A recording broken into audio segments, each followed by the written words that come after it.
কি হলো? লাগবে? তো লাগবে না তো, তুমি সামনে বসে চক্করে কিছু লাগবে না। সাঁচি এদিকে।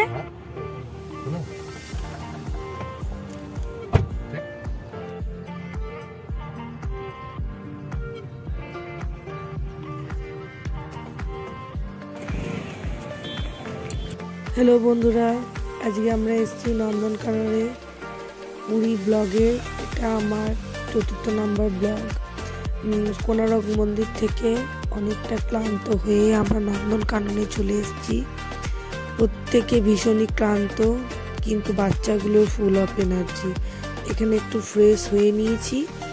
ফ্রেশ হয়ে নিয়ে ওয়েট করছিলাম গাড়িটা স্ট্যান্ড করার জন্য। ওয়েট করছিলাম গাড়িটা কখন আসবে, আর বাচ্চাগুলো কিছুতেই এক জায়গায় থাকবে না। গাড়িটা অবশেষে পার্ক করে আমরা ডান দিকে রাইট সাইডে ঘুরতে হবে, স্ট্রেট অনেকটাই যেতে হবে হেঁটে। প্রত্যেকেই হেঁটে হেঁটে ওইটুকু বেশ ভালোই মজা লাগছিল। রোদে কোনারক মন্দিরে ঘুরে আমরা এতটাই ক্লান্ত হয়ে গেছিলাম যে ছায়া পেয়ে ভীষণ আনন্দ। একটু ব্রেকফাস্ট করেছি। সেদিনকে আর আমরা কেউ ভাত খাইনি, ভাত খাই না বলতে গেলে, ভাত খাওয়ার সুযোগ পাইনি। আর ঢুকেই ডান দিকে আমার হাজব্যান্ড গেছিল টিকিট কাটতে, আর হাজব্যান্ডের যে বন্ধু সে, আমরা সবাই মিলে এক জায়গায় দাঁড়িয়েছিলাম। টিকিট কেটে এই যে ঢুকছি। এই জায়গাটা মানে ঢুকেই একটা বেশ অ্যাটমসফিয়ারটা বেশ বন্য প্রাণী যেখানে থাকে সেরকম মতন, কি সুন্দর স্ক্রিনে হাতিগুলোকে দেখাচ্ছে, বেশ ভালোই লাগলো।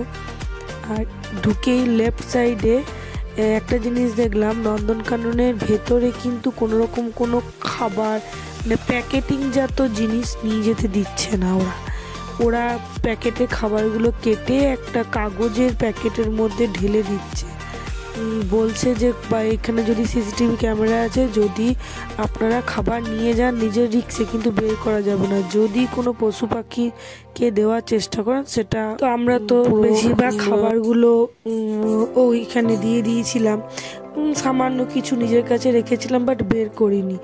এবার স্ট্রেট ঢুকতে যাব, তখনই দেখছি প্লাস্টিকের বোতল নিয়ে যাওয়া, কোনো জলের বোতলই নিয়ে যাওয়া যাবে না, কাচের হোক। কিন্তু ওখানে ১০০ টাকার একটা টিকিট কাটতে হবে। ওই টিকিটটা ওরা বোতলের গায়ে লাগিয়ে দেবে। আপনি যখন চিড়িয়াখানার ভেতর থেকে বাইরে আসবেন, ওই বোতলের স্ট্যাম্পটা দেখে বোতলটা জমা দিতে হবে, আর ১০০ টাকা ফেরত নিয়ে নেব। এটার একটা সুন্দর সিস্টেম। এবার টিকিট কেটে এই যে আমরা ঢুকছি। টিকিট চেকিং হয়ে গেছে, টিকিটটা চেক করে আমরা ঢুকছি। পরপর ভেতর থেকে ২-৩টে গেট বের হয়ে মেন এবার আমরা ঢুকছি চিড়িয়াখানার গেটে। আর এই যে ঢুকে পরে আমাদের একটা প্ল্যান ছিল যে আমরা যেহেতু বাচ্চা নিয়ে গেছি, সেহেতু এরকম টাইপের গাড়ি করব। তো এই গাড়িগুলো দু ধরনের দেখলাম, যারা জাননি তারা জেনে নেন। ১০০০ টাকার একটা গাড়ি আছে, ১,১২০০, আর একটা আছে পার হেড ৮০।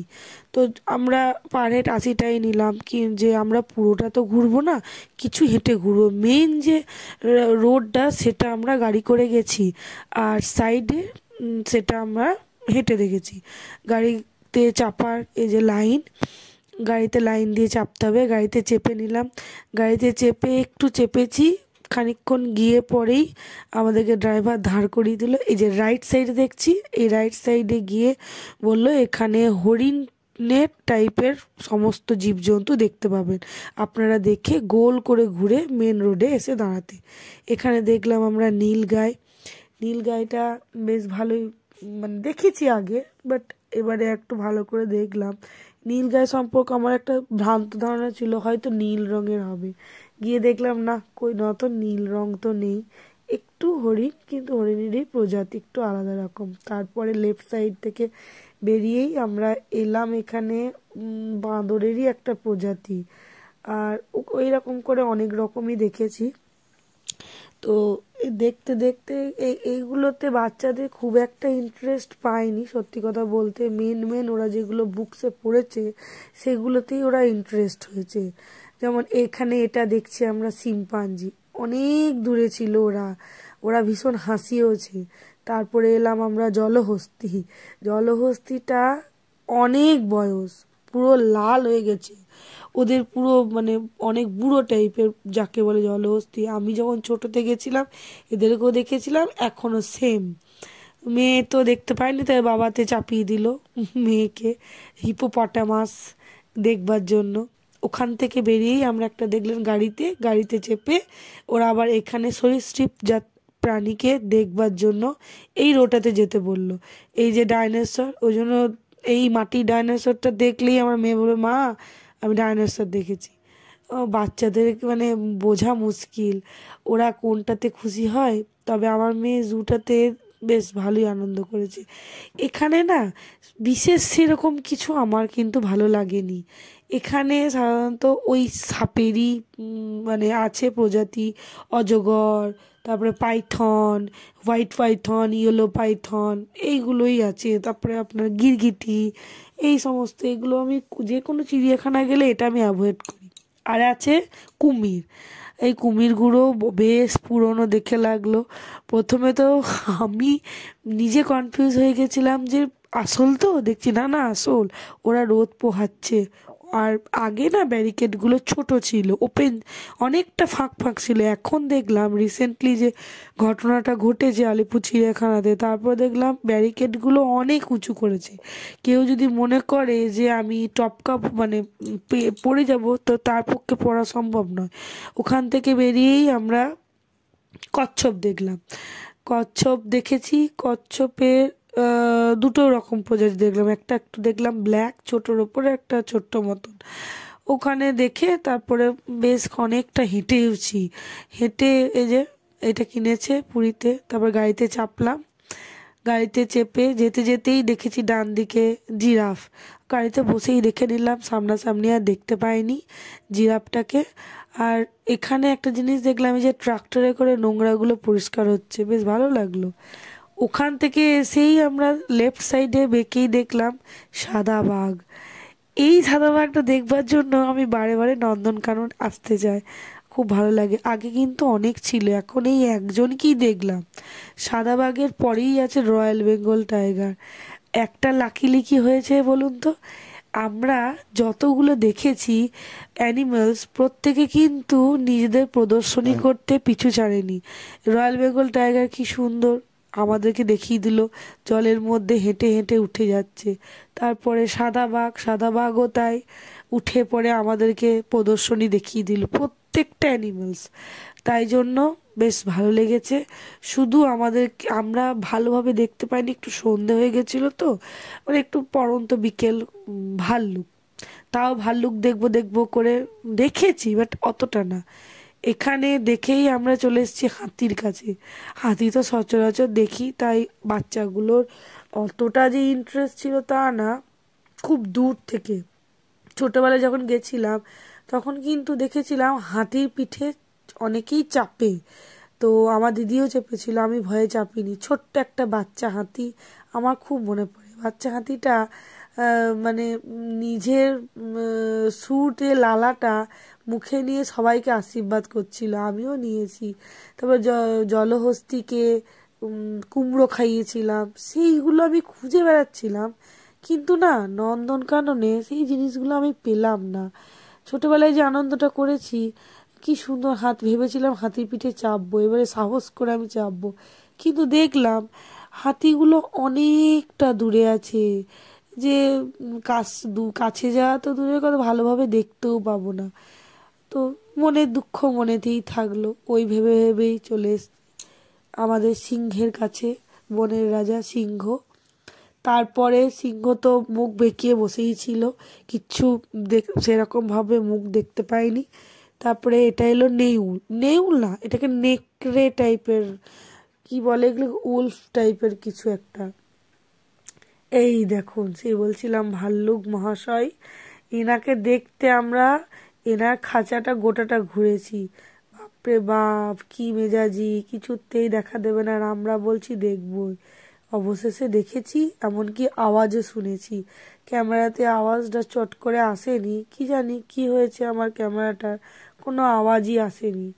আর ওর আওয়াজ শুনে আমাদের কিকি সোনা উঠে পড়েছিল, আঙ্কেলের কোলে পড়ন্ত সূর্য বিকেলে সূর্যতে ভালোই লাগছিল। আমাদের নন্দনকানন ঘোরা কমপ্লিট, যতটা পেরেছি ঘুরেছি, আর নেক্সট টাইম এসে আরও ঘুরবো। ওখান থেকে বেরিয়েই স্ট্রেট বেরিয়েছি, কোথাও বেকিনি। ওখান থেকে বেরিয়ে আমাদের খিদে পেয়েছিল, বাট ভাত খাওয়া তো সম্ভব নয়, অলরেডি 5টা 5:30 বাজছে। আমরা প্রত্যেকেই ফ্রুট স্যালাড খেয়ে নিলাম। ফ্রুট স্যালাড খেয়ে ওখান থেকে আমরা ডিরেক্ট বাড়ি চলে এসেছি।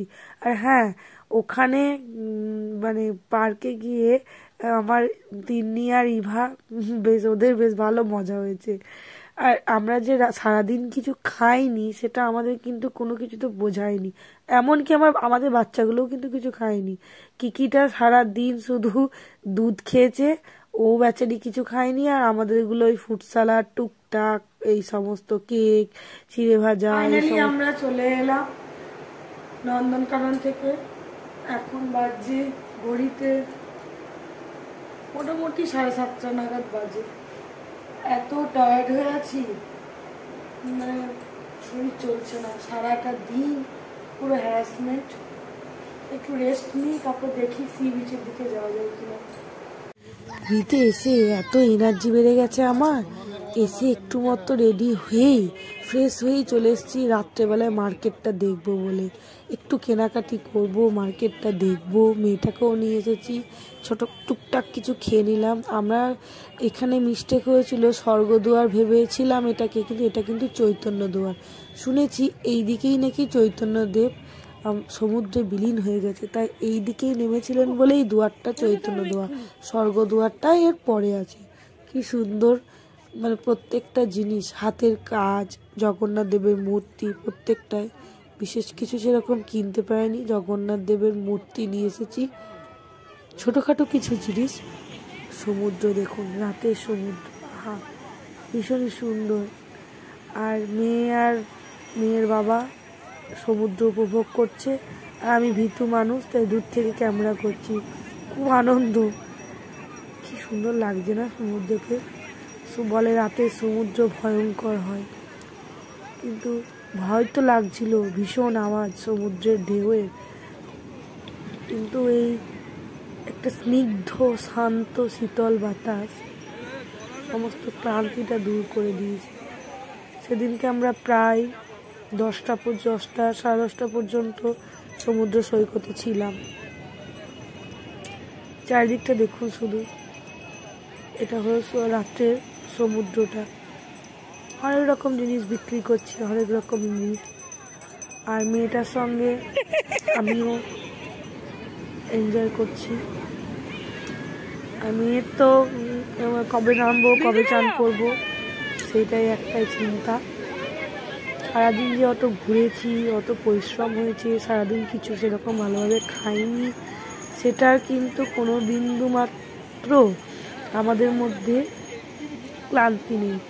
একটু ওখানে খেলা টেলা করে আমরা পুরীর পাশে, সি বিচের পাশে একটু খেয়ে নিয়েছিলাম খাবার রাত্রে। ওখান থেকে ডিরেক্ট টোটো ধরে আমরা বাড়ি চলে এসেছি। ভিডিওটা জানি অনেকটা বড় হয়ে গেল, কিন্তু কি এডিটিং করব বুঝতে পারছিলাম না।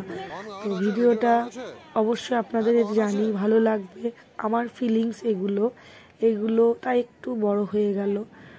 ছোটবেলা আর বড়বেলার মধ্যে সত্যি করে কোনো মিল নেই, অনেক পরিবর্তন হয়ে যায় মানুষ। তবে একটা জিনিস পরিবর্তন হয়নি, জগন্নাথ প্রভু জগন্নাথ, উনি একই আছেন। ছোটবেলায় যেরকম দেখেছি এখনও আমি ভীষণ ভালোভাবে ওনাকে দেখেছি।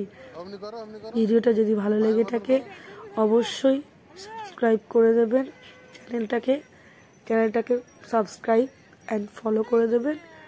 আমরা এবার আস্তে আস্তে বাড়ির দিকে রওনা হব। নেক্সট ব্লগ অবশ্যই আসবে।